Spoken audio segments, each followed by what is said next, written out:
वो दिन भी जल्द आ गया जब अमेरिका और रूस के अंतरिक्ष यात्री अंतरिक्ष में पैदल चलने लगे। वो यादें भी बहुत पुरानी नहीं हुई जब धरती के इंसान ने चंद्रमा की सतह पर कदम रखा। ये सब तेजी से घट रहा था। ब्रह्मांड के समय की माप के अनुसार मानव जाति का जन्म पलक झपकने भर पहले हुआ था और आज हम अपने ग्रह से कितनी दूर तक निकल आए हैं। चांद पर पहुंचा दिया। साल 1961 किसी मानव को पहली बार अंतरिक्ष की कक्षा में प्रक्षेपित किया गया। अगले साल मेरिनर 2 यान अपनी यात्रा पर निकला और पृथ्वी को पीछे छोड़ते हुए जा पहुंचा हमारे निकटतम ग्रह शुक्र पर। अब तक कुल 10 मेरिनर यान मंगल, शुक्र और बुध की यात्रा पर जा चुके हैं। उन्होंने हमारे आसपास के ग्रहों की मैपिंग की। हमने उन्हें विस्तार पूर्वक देखा। हमें मौसम की जानकारी भी मिली। कुछ लोग निराश हुए जब मेरिनर्स को कोई राक्षसी एलियन या भिन्न ग्रही डायनासोर से भरा कोई उष्णकटिबंधीय जंगल नहीं मिला। लेकिन हमारी वैज्ञानिक भूख तेज हो गई थी। प्रोजेक्ट मेरिनर के बाद और भी आगे बढ़ गया एक नया महत्वाकांक्षी कार्यक्रम वॉयेजर।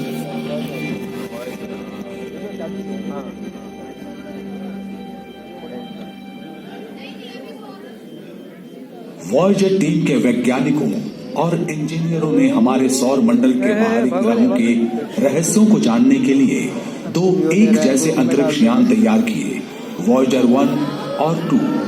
उनका पहला गंतव्य था बृहस्पति और शनि। लेकिन ऐसे दूर के लक्ष्य कठिन चुनौतियां लेकर आए। आखिर कैसे वॉयेजर पृथ्वी से अरबों किलोमीटर दूर के गैस पिंडों को पार कर पाए?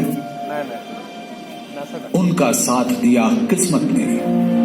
पृथ्वी, बृहस्पति, शनि, यूरेनस और नेपच्यून सभी अनुकूल स्थिति में आ रहे थे। अगले 176 साल तक वे फिर से उस सुविधाजनक सीधी रेखा में नहीं आएंगे। ये बिल्कुल सही समय था।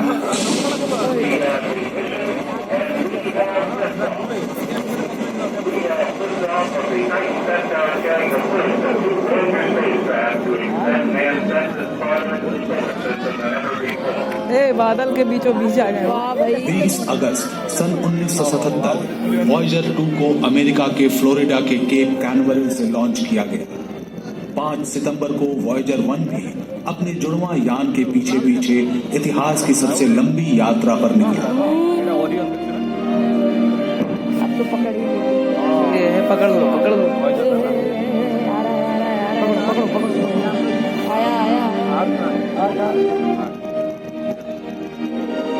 लॉन्च के कुछ ही समय बाद लगभग 120 लाख किलोमीटर दूर एक सही जगह से वॉयेजर 1 ने एक ही फ्रेम में खींची चंद्रमा के साथ पृथ्वी की तस्वीर। पहली बार हमने देखा कि अंतरिक्ष की गहराई से हमारी धरती और उसका उपग्रह कितने छोटे दिखते हैं।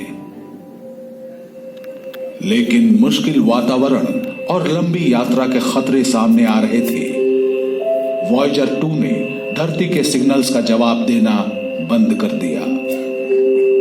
वैज्ञानिक जानते थे कि यान कहां है, लेकिन कोई संपर्क न होने के कारण वे इसे नियंत्रित नहीं कर सके। उनका कीमती यान अंतरिक्ष के कबाड़ का छोटा हिस्सा बनकर रह गया। इसकी खोज का मिशन खत्म होने वाला था। लेकिन जो इंजीनियर वॉयेजर जैसा अंतरिक्ष यान बना सकते थे, वे 20 करोड़ किलोमीटर दूर से समस्या को हल भी कर सकते थे। उन्होंने पाया कि वॉयेजर 2 का रेडियो ठीक था, लेकिन इसको ट्यून करने की क्षमता सही नहीं थी।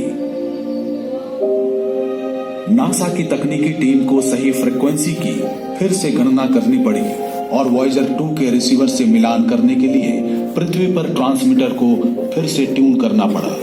उन्हें हर बार संदेश भेजते समय ऐसा करना पड़ता था। आज भी कनेक्शन कभी कभी टूट जाता है।